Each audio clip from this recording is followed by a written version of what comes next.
নতুন বছর অর্থাৎ ২০২৪ সালে মাত্র ৩টি সিনেমা দিয়ে পার করবেন বলে জানিয়েছেন চিত্রনায়িকা অপু বিশ্বাস। সেই ৩টি সিনেমার মধ্যে একটি এরই মধ্যে চূড়ান্ত করেছেন, অন্য দুটিও শিগগিরই চূড়ান্ত হয়ে যাবে। প্রথম সিনেমাটির নাম শেখ রাসেলের আর্তনাদ। এই সিনেমাটি বঙ্গবন্ধু শেখ মুজিবুর রহমানের ছোট ছেলে শেখ রাসেলকে নিয়ে নির্মিত হবে।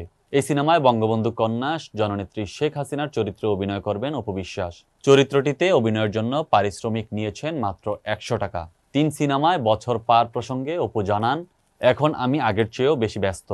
আগে তো শুধু অভিনয়ই করতাম, এখন বিজনেসও শুরু করেছি, সেখানে আমাকে সময় দিতে হয়, বাচ্চাকেও সময় দিতে হচ্ছে, কিছু সোশ্যাল ওয়ার্কও করি। সব মিলিয়ে শুধু অভিনয় নিয়ে ব্যস্ত থাকতে পারবো না।